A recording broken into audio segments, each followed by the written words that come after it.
And here we are, another edition of Talking Dodgers. All right, let's try to get through this as fast as possible so that way we can let you guys go on your commutes or wherever you're going, power walking, who knows. Before we get started, this episode is brought to you by Command Creative Studios. Command Creative Studios is your one-stop shop for your podcast needs. If you're looking to jump into the podcast world, Command Creative Studios can help you. Professional podcasts. Go check out commandcreativestudios.com. All right, what's on deck today? We got the Phillies-Dodgers recap. Betts is batting second. It's time for some people to sit down and rest. Injury update, who's up and who's down, and the Pirates-Dodgers preview. Just a quick reminder, if you like what you're listening to, click that subscribe, click that like button. And for those of you that are listening to us on the podcast, we are on YouTube now, so go check out our YouTube channel. Max, Mike, how are you guys doing? I'm doing okay. A little nervous about our Dodgers. Just 1-3. Right in. Oh, absolutely. Jumping right in. Yeah. I would like to have a team talk with them. They need to hear what we have to say on how to improve this team right now. Oh, motivational speaking now, huh, Mike? Well, maybe more like constructive criticism. Okay. We got problems and we need them getting fixed. Who would you address the conversation to, the players or the coaching staff? Coaching staff for lack of, I don't know, motivation, lack of play. We got all kinds of problems right now and it's not looking good. I know you're patient, but I'm not. I'm patient to a point. We can't say that I'm just patient, period. I'm patient to a point. In my opinion, it's time to start maybe clicking the stress button midway through August, depending on how many games you are ahead or behind. We're not getting better. We're not getting, well, there's some parts we are getting better. Healthier. We are getting True. healthier, but then we're also getting more tired, and I think we're going to address that. So let's just recap the series really fast against the Phillies. There's no easy way to go through it, but we'll do the best we can. Dodgers take 1 out of 3. First game looks promising. Glasnow pitches strong. I'm going to look at the stats really fast. I wanted to talk about Glasnow just for a quick second. Glasnow goes 6 innings, gives up 5 hits, 3 earned runs, strikes out 9. Not his best performance, but he looked like a pitcher that was in command, which was nice. Hey, I'll say if he struck out 9 against the Phillies, dude, that's pretty darn good. That is pretty darn good. Phillies have one of the better lineups in the National League. Well, they were hot this series. They were struggling coming into the series. Yeah. And they gave us a good run. They were due. Well, I'm glad that the Phillies could have a bounce back series against the Dodgers because they were horrible before they came here and played us. Yeah. So yeah, well, we're circling the drain right now. it's not the drain yet. So really fast. Ohtani showed up to play. He went 2 for 3, 2 RBIs. He had a homer along with Teoscar Hernandez. Lux continues to hit, went 2 for 3. The offense showed up to this game and so did the pitching, and that's exactly what you need. That's a recipe for, winning baseball. Now let's talk about game 2, which is the one that I was most excited about, which was Kershaw. So we addressed Kershaw for a little bit last episode about how we just need to back off a little bit and let him actually get some reps in. Because in my opinion, this game, and a lot of other people's opinions, this would have been his actual first game from his rehabs. So he gives you, he went 4 2/3, gave up 5 hits, 1 earned run, and struck out 5. So that's a pretty good bounce back performance against the Padres. Where he didn't, I think he had 2 swing and miss. He had no strikeouts. Basically a very, piss poor performance against the Padres, and people were thrown in the towel. So I think they still are. Bounce back for him. Well, even after this outing, people were saying that he's struggling, and there's some inner concerns and question marks within the ball club that maybe he's not coming back as strong as he should be. Any of our fans got any input on that? What do you think? You think I'm right? You think I'm wrong? Yeah, send us some messages, man. Tell our fan to jump in here and send us an opinion. Didn't you meet that guy at your lake tour or whatever you did last week? I did. Well, tell him to jump in here and give us his opinion. I mean, look, for anybody to come back, for anybody to not be realistic, it's 3rd game back from his first ever arm surgery. People need to be patient with him. I think that even Roberts came out, they said they're going to give him 5 games. I hope those 5 games started with this last game. Now he gets 4 more games. Let's see what he does, and then let's evaluate him after that. I think that's the smart thing to do. That's what any other organization would do. It's not like the Dodgers have a plethora of starting pitching right now that's healthy, good to go. Well, and and we're going to talk about one guy, which we talked about last episode. We're going to talk about how this young pitcher needs to sit down. They need to put him on the IL and let him rest. The Dodgers don't have a lot of healthy veteran pitchers. Let's just say that. You have a bunch of young guys coming up, but we need to be patient with Kershaw. Bottom line. Well, yeah, and I mean the Padres are hot right now. So are the Phillies, one of the best records in the National League. So it's not like he played slouches. So yeah, I mean you got to give him a little bit of leeway. Third game back, plus they come in and pitch against the Padres like we just mentioned. Hey, then the Phillies. I think he did great. He struck out Schwarber twice. That's what I was going to say. You should be encouraged. I'm very encouraged with this everything has to be thinking about October baseball. And if you run into this lineup, the Philadelphia Phillies I'm talking about here, you're going to need that lefty like Kershaw to kind of like cool those lefty bats that they have, Schwarber, Harper, Marsh, so on and so forth. So him having a solid outing versus that lineup is very encouraging. You got to look at it from that point of view. I think he did a great job. The hits that they did get on him was a lot of soft contact. It wasn't like they were hitting it to the warning track or over the fences or anything. He scattered the hits. I think he had, one walk? I'm not looking at the stats right now. I do remember, I think he had one walk. Yeah. He had no walks. No walks. 5 Ks, 5 hits. No walks, 5 Ks. He pitched well enough to get the win. Pitches over 4 and 2/3. The hit and it was Schwarber had, I think it was a blooper in the center field. If that blooper is caught, he's out of the inning. Yeah. Well, I think people need to relax and just let's see what he does in his next outing, which it's not the Pirates. He's going to be pitching again. Brewers? Is the Brewers after the Pirates? Yeah. I'll take your word for it. Yeah, I think he's all right. I mean, and we'll talk about it later on, in those other 2 series. Schwarber got hot during this series. Killed it. So, well, yeah, he killed it. Also, we gave him some really good pitches to hit, which is, we'll talk about, Kelly in a little bit as well. All right. And so then, speaking of that game, so the third game, Dodgers lose that one 4-9. So look, back to the second game. You get good pitching from your starting pitcher. Obviously, your relievers come in, they blow it, but it doesn't matter because you only scored 2 runs. If the Dodgers offense isn't going to score at least, in my opinion, 4 to 5 runs, they don't deserve to win the game right now. The offense needs to start showing up, and if you're only going to score 2 runs, you can't blame the bullpen for that. It's basically your bats didn't show up for the game. Remember, going in, Phillies, one of their biggest strengths is their pitching staff. They have one of the best ERAs as a staff. They got really and again, come playoff time, that's when Nola and Wheeler and those guys really step up their game. So, right. But hopefully and probably by the time, if they see the Phillies again, the Dodgers will be whole. Their lineup will be ready to go. Yeah, that's the hope. That's the dream, right? Yep. All right, so third game, Dodgers lose that one 9-4. And then, we'll talk about Gavin Stone again. Doesn't get out of the 5th inning. Mismanagement. Left him in too long. Mismanagement. We'll talk about that. Vessier, not his greatest performance. Same thing with Joe Kelly, not his greatest performance. I mean, it was just bottom line. Pitching just let down the team. The team gets 4 runs. Granted, they just stopped, producing runs. It's kind of like the Dodgers motto. You get 4 and you kind of stop for a little bit, get them early, wait them out, it seems. But, the pitching is just tired. So is Will Smith, which we'll talk about that. That's pretty much it for the recap. The thing that I was most excited about coming out of that was Kershaw's improvement. Glasnow also, I was excited with him and his improvement. Let's talk about Freddie Freeman coming back. Freddie Freeman coming back. He performed. He was hitting the ball. Gavin Lux still hitting the ball. I think he went 400 this series.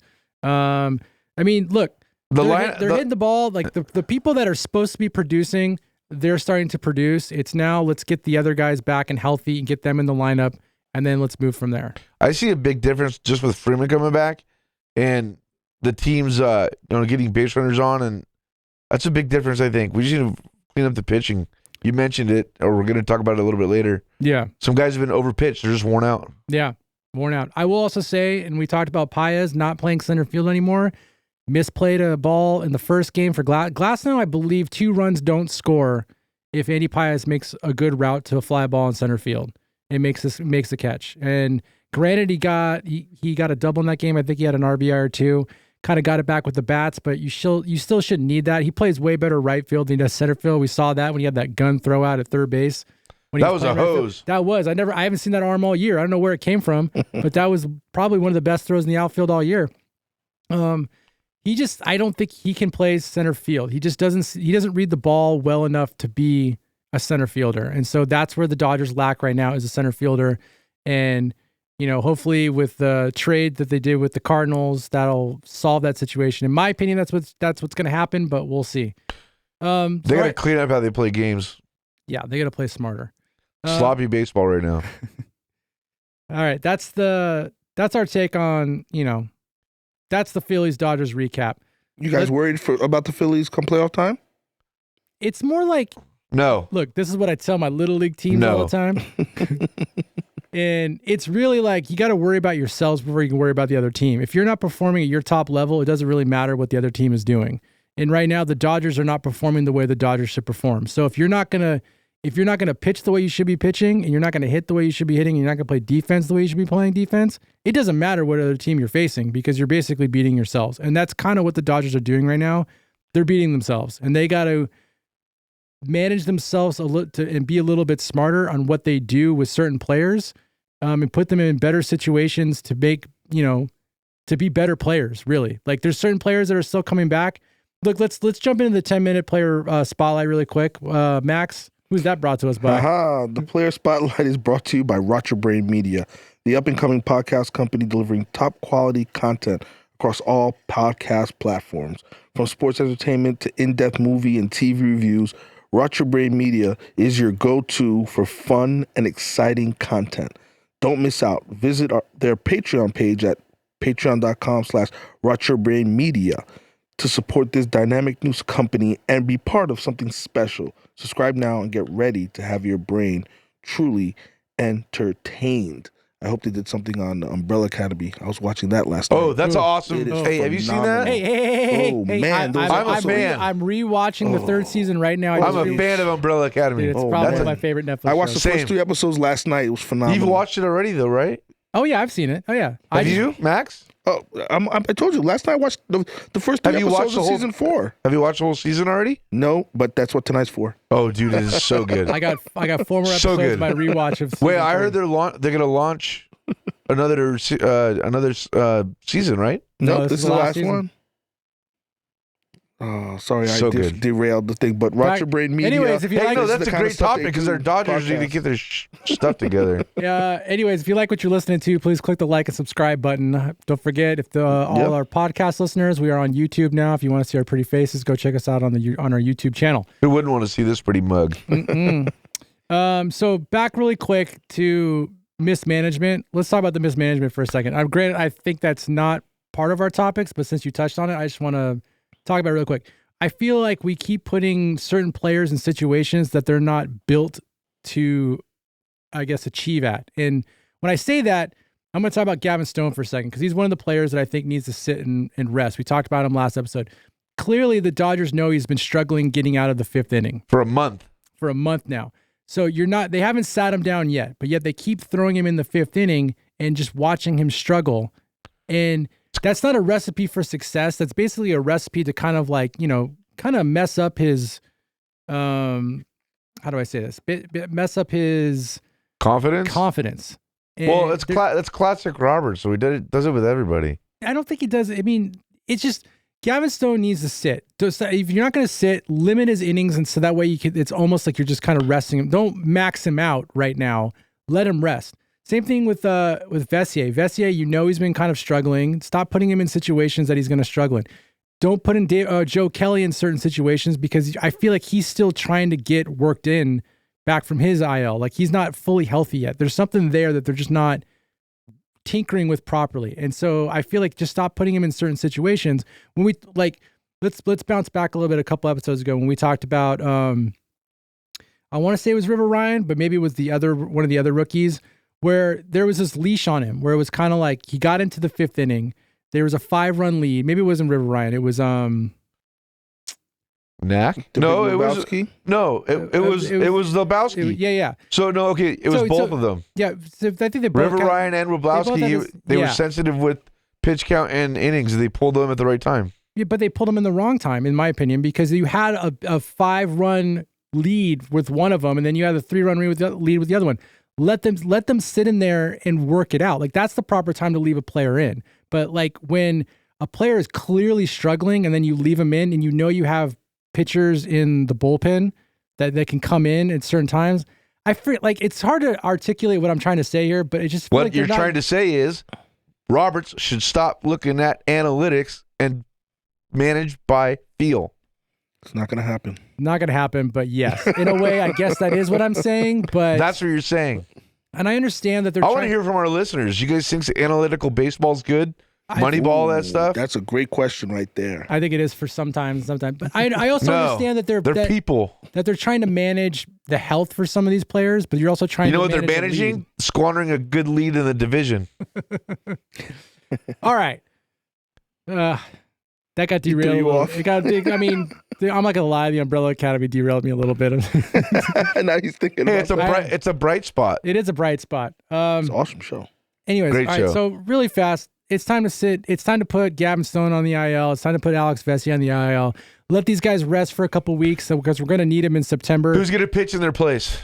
Pull up a rookie, dude. You've got plenty of rookies that have come up and they've showed that they can pitch. You've got Landon Knack. You got Rogowski, I think Knack should come back up. You got these other pitchers that are coming up that they can fill in those slots while these guys take breaks. You have other pitchers that can take on that stress level, and you got to sit Will Smith. It's at that point now where Will Smith needs a break. If it gets to a point where I'm actually excited that Austin Barnes is catching because his bat and his framing is actually better than Will Smith.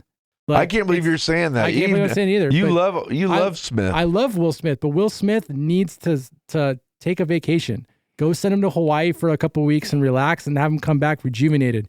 So he is not hitting well at all. He's hitting like what? Do you have Will Smith told me stats? to look up some of his advanced analytics stuff. Please pull that up. And some of the biggest problem he's having since July really is on off-speed pitches and breaking balls. His chase miss percentage is really high on those two kind of pitches, breaking balls and off-speed. His chase percentage again has skyrocketed on off-speed pitches, and his what they like to see barrel percentage and hard hit rate. They're basically non-existent. He hasn't barreled an off-speed pitch since May. That's pretty crazy, right? And same thing with hard hit. He hasn't hit an off-speed pitch, quote unquote, hard since kind of May. He's still hitting the fastball well. So if he sees a fastball, he's still handling it pretty well. But the breaking ball and the off-speed stuff is what's really cramped in the last couple of months. Maybe the league just figured him out. Yeah, he's gonna have to make an adjustment on those off-speed pitches and breaking balls. Yeah, that's a problem if Will Smith can't hit. Yeah. For 10 years, man. Yeah, right. He could hit. I don't think he should have got a 10-year contract. I think that's blasphemy. For that cheap, I think it's totally good. Nobody should sign a 10-year contract. He's still a really what do good you guys think out there? Catcher. Are you guys a fan of 10-year contracts? I'm not. Oh, I hate long-term contracts. Same. Especially pitchers. But no. Any player, especially now that steroids isn't in the game. Says who? These guys don't age well. Oh. Just better steroids are in the game. Well, not the ones. The players are actually aging now. Before, early 2000s, guys in their mid-30s were thriving. Now they're hitting the wall and they're like falling off cliffs like it used to be. So maybe those steroids aren't working as well. All right, let's move on to our next topic. Don't forget, if you like what you're listening to, hit that like and subscribe button. Leave a comment. Tell us what you don't like. Tell us what you do like. Tell us what we got wrong. Tell us what you think of the Umbrella Academy. All right. So good news, Betts is coming back. Bad news for some of you, he's going to be playing shortstop. And bad news, he's going to be batting second for that's me. For you. So I'm going to read this article really fast. This was in the Daily News, not the whole thing. No, just a snippet. This is a snippet from the Daily News. Wrote this thing. Bill Plunkett. Can't stand him. Credit. Not a fan. Oh, no. Yeah. No, I am not a Plunkett fan. What did William do to you? So check it out. So Dodger manager... High school sports. Not a fan. Gotcha. Dodger manager Dave Roberts said this week that Ohtani will remain the leadoff hitter while Betts returns, with Betts slipping into the number 2 spot. Breaking up the left-handed hitters, Ohtani and Freddie Freeman. Over the years, Betts has not hidden his preference for batting leadoff, and he has some history at stake, having climbed to the 5th all-time with 52 career leadoff home runs. And he sounded slightly irritated by the Dodgers' decision to keep Ohtani at leadoff. I mean, I can't say I'm better than Shohei, Betts said. There's nothing really you can say. Whatever Shohei says goes, and after that, we kind of all fall in line. Clubhouse drama? That's a little, I did not. That's a shot. That is a shot, and that's kind of that's very concerning in my opinion, and it's concerning in a lot of different ways. First off, let's say it's concerning as far as clubhouse, morale, because Betts is kind of like the man in the clubhouse. Well, that's who he signed for. He was supposed to be the man. Now he got Shohei, and it's he's getting a little bit of love now, and Betts is hurt. Right. But so let's say morale in the clubhouse, but then also I think that's a shot also at leadership, in my opinion, because here's another stat right now that Plunkett actually talks about. The Dodgers are 44-29 with Betts batting leadoff. They're 22-20 with him out of the lineup. That means they're only 2 games over 500. One game over 500. But that doesn't mean that doesn't mean they're gonna have a bad record because he's batting second. No, but it shows that there was a winning formula with him batting first. Now your meaning of, I guess what the main issue is breaking up Freddie Freeman and Ohtani because they're both lefties, which makes no sense at all because you can still do that by putting Freddie Freeman batting fourth, and the way Teoscar Hernandez is batting, having him bat third, you still have that righty lefty, and I feel like there's more meaning behind it. Where Shohei says I want to continue to bat leadoff, which is kind of a little weird considering that if Ohtani's actually going for a triple crown, and the thing that you're actually not first in is RBIs, you think you'd want to put a guy in front of you that is known for getting on base a lot. So we're not in this for the Triple Crown. We're in this for a World Series. We're in this for a World Series. I get that. So does Ohtani think that the team itself is better with him leading off, or is it he just wants to lead off because he likes batting there? Like maybe he's pissed off because the guy that was gambling on his behalf is gone. That would anybody think?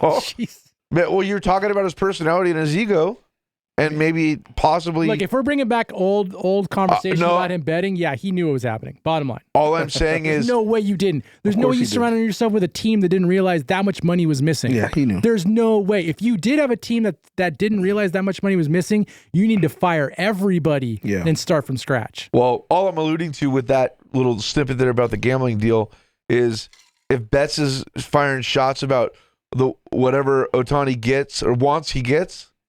Well, that's also a shot at the manager. The management, yeah. That was my other thing. That's like you have 2 kids and they're like, well, why does Tommy always get what he wants? That's a shot at the parents for letting Tommy get whatever he wants.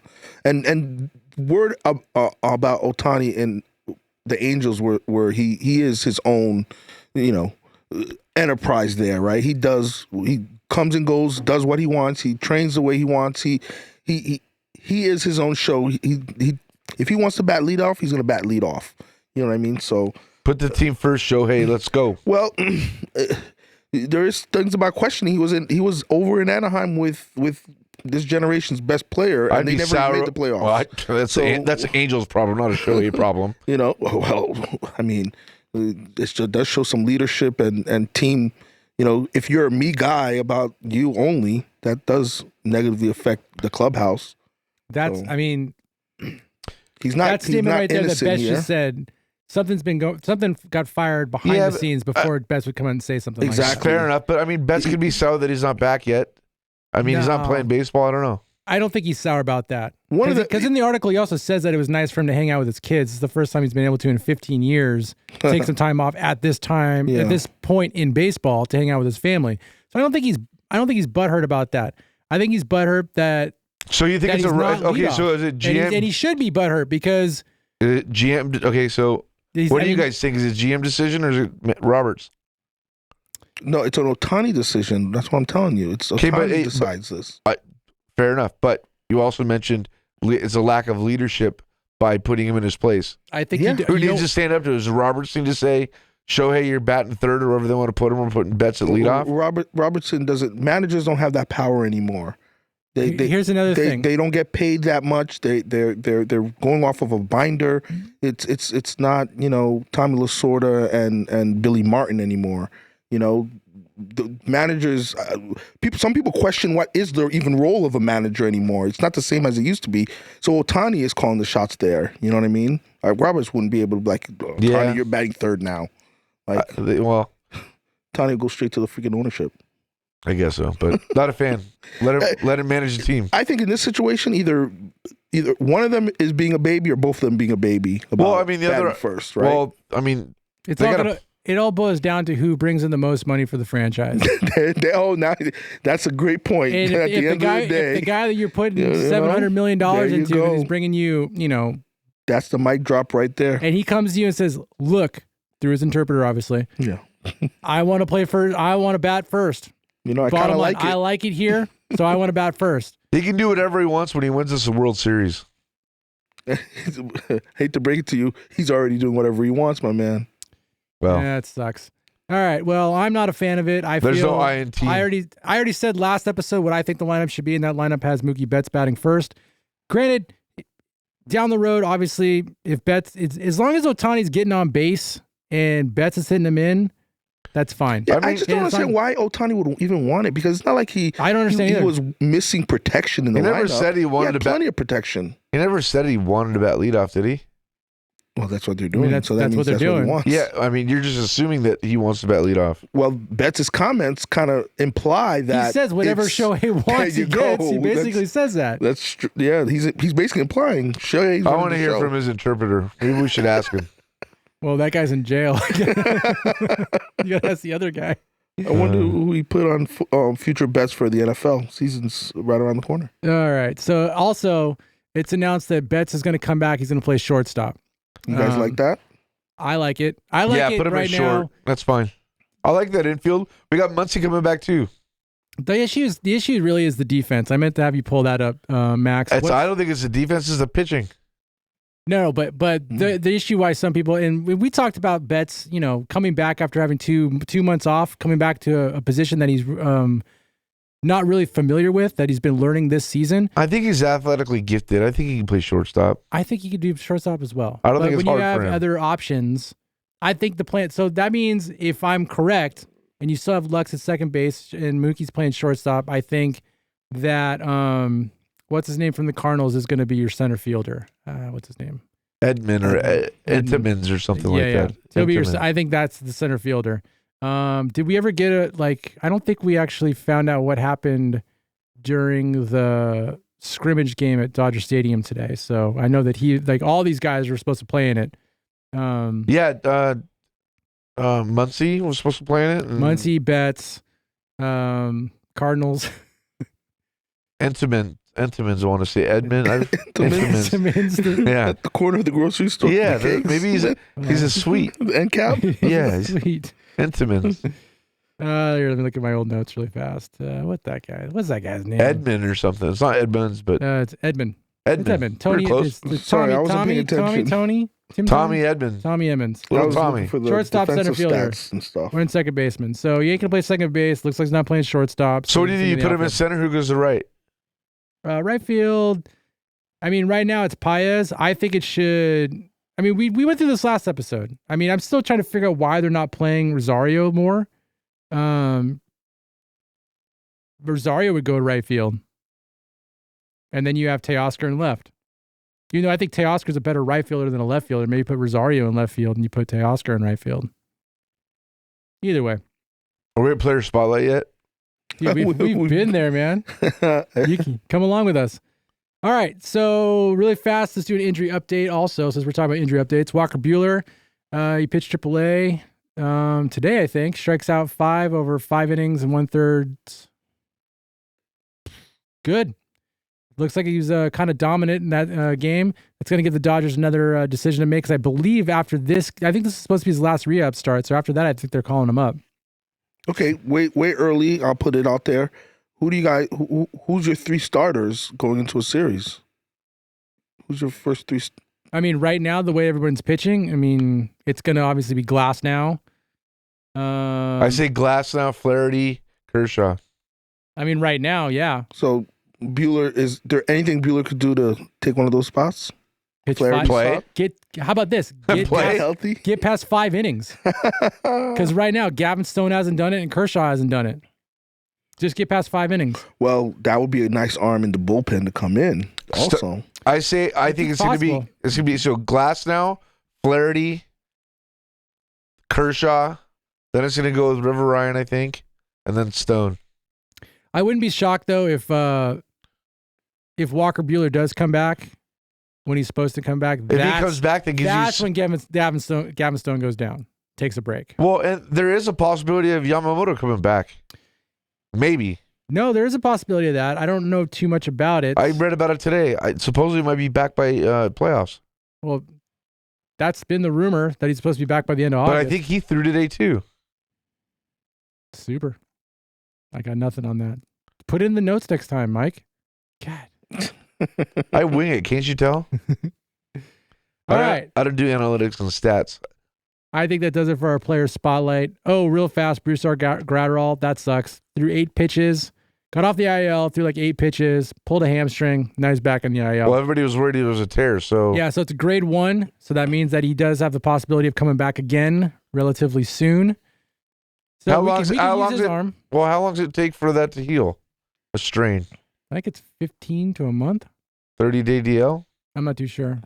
I blame Max if Max doesn't give the right stats and we give wrong stats.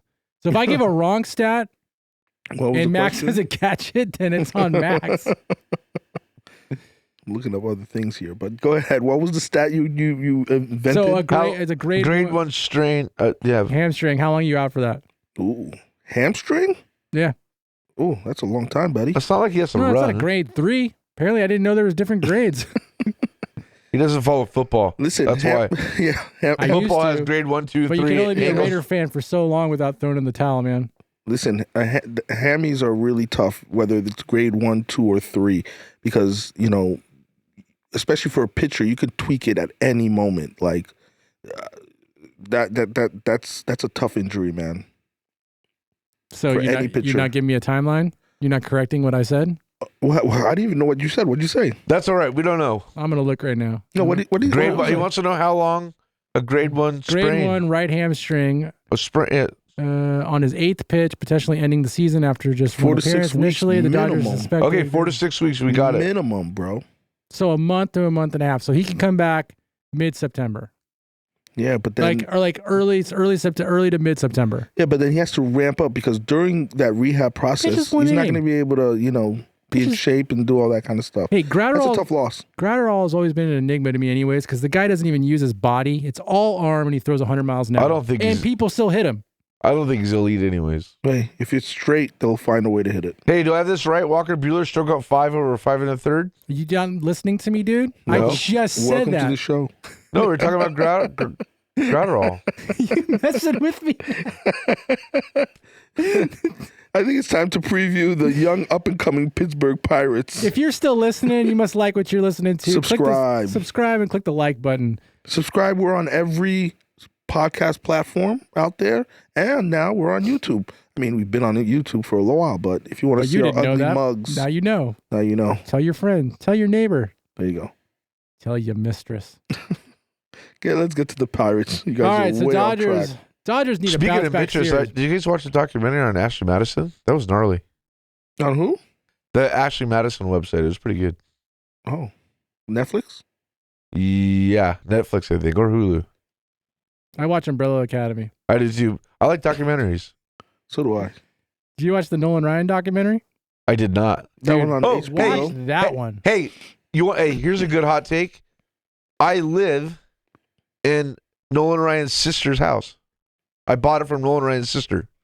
Hey, I'll see that. And I grew up in a house across the street. Right, was Babe Ruth's one of his homes. Really? Yeah, in New York. That's pretty cool. Yeah. Oh yeah. Yeah. Oh yeah. I knew a guy once that lived across the street from the drummer. You're not beating Babe Ruth, bro. From the drummer of the Monkees. I like that. Walker. Hey, we are the Monkees. No, right? Something like that? That's crazy. Yeah. All right. Speaking of monkeys, you guys want to see a Somebody throw out a first pitch at the Giants Stadium? Is that you? Might have been one of our hosts here. Oh, geez. Anyways. If we get to 100 likes, maybe we'll share it. I like that. Anyways, let's preview the next series. All right, Dodgers need another bounce back series. Hopefully the Pirates can do that for them. So let's see. What's our pitching matchups, Max? Do you got that? Oh, yeah, I can pull that up. But Pull the it up. Pirates are really, they're streaky, they're young. But Saturday, you got that matchup you want to be in front of a screen because you got Skeens versus River Ryan. Wait, who's pitching Friday? Well, Friday is you have Keller versus Flaherty. That's Okay. not a bad matchup. Okay. But Saturday, that's the one. You want to see Skeens versus Ohtani again and River Ryan with his 0.82 ERA. And then Sunday, you have Falter versus Glasnow. Well, Dodgers should take this series easily. Dodgers need to I get at would say least 2 out of easily. 3. 2 or 3. Two Yeah. out of 3. And it sucks because I would love to say sweep, but it's not going to happen. No, Let's say 2 out of 3. Skeens is the real deal, man. I want to see the Dodgers will matchup win the between my first. boy Ryan and Skeens. I Dodgers, think that's a good matchup. Dodgers Oh, will take the it's great. first and last game. The second game's a toss-up. Oh, yeah. In favor of the Pirates.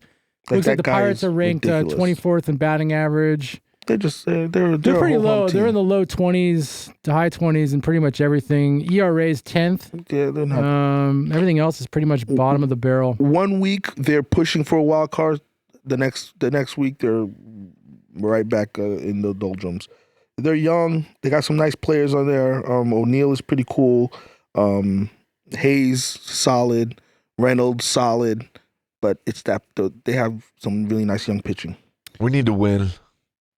Yeah, you should beat up on the Pirates. Should have beat up on the A's. Wait, hold on. Let's back up for a second. So does that mean after today, like, We only have 3 games right now in the division. is Betts coming On back? the loss column. Is Betts coming back this weekend? Because I thought after, like, he was going to do the rehab or the simulation or the simulation or whatever on today, and then if that goes well, he could be back this weekend. Oh, nice. Do we have anything on that? Makes it even a better series. Is there mean- anything to back up what I just said, or am I just like You're inventing that? shooting out short? Well, no, it looks like he's coming back soon. But does it say he's coming back this weekend? It's saying to bat second in next week's return. Next week, so he's not going to be playing. Yeah, anything in so Pittsburgh. maybe it's the next series. Against the Brewers. Let's see. That's the thing. Yeah, I don't think he's Yeah. coming back I this don't week. think it's coming Oh, back okay. this weekend. Hey, give him another weekend to make sure he remembers how to play shortstop and to let it sink in that he's the number 2 hitter, not the number 1 hitter anymore. All Yeah, right. it doesn't matter, man. I think that's going to do it for this episode of Talking Dodgers, your favorite Dodger podcast. I know it's mine. If you listen this long, you must be a fan. Please go check out our Patreon page at patreon.com/RotYourBrainMedia. Help us support, or all your support helps us make new content, helps us keep the lights on, helps us drink a cup of coffee when we do these things late at night. Please click the like and subscribe button. Please tell your friends. Help us subscribe, or help us, basically treat us like a virus. Spread the word, spread the A virus. virus. Yeah, spread the virus to your family and friends, and even people that you hate. Let them know. Really? Really, why not? I don't know what they want to what they want us to talk about. and then- Did you get this quote from Roberts? Shohei really has a chance to change the game from the first pitch on. I mean, I thought Mookie did that as well. Didn't you say he had like 52 home runs or something like that? Dude, Mookie Betts batted Fifth leadoff all all time. last year. Listen to this. He batted leadoff all last year and still had over 100 RBIs. That's impressive if you bat leadoff all year and still have over 100 RBIs. I mean, I'm Yeah. not saying Ohtani can't do that either. No, I'm not but, saying yeah. Ohtani can't do that either. But there is another thing to be said, though. Ohtani is faster than Betts is now. Ohtani's going to steal some bases. And that, you know what? Now that I think of it, that's probably the reason why Ohtani wants to bat leadoff, because we He wants talked about it. 50. We talked about it last episode that if a Betts is back and Betts is batting leadoff, that's a cog. That's a roadblock right there. That means if Betts is on second base, Ohtani's not stealing any bases. Yeah, I don't like that. So if he's going for 50-50, he needs the base path cleared. Are we going for 50-50 or are you going for the ring, man? I don't like that. If 50-50 can get, you don't think 50-50 can get you the ring? No. No, that hasn't Wow. because as soon as the playoff comes, it's back to 0. So the 50 stolen bases do absolutely nothing for you. It doesn't win you one playoff game. But if he's getting on second base, that's runner in scoring position. It's a team game. He can If hit he gets 50 Small home. ball right there, right? Don't we like that? No, Acuna had 70-something stolen bases last year, won MVP, and the Braves got taken out in their first series. So those stolen bases did nothing. Didn't they to also help them. win the World Series without him? Yeah, exactly. So 50 Team stolen baseball. bases don't mean anything to me. So when you're hot, you're hot. That's why we got 9 players on the field. Yeah. Anyway. All right, that's going to do it for us. Thank you so much for listening, and we will catch you next time. See you on the flip side, people. Yep.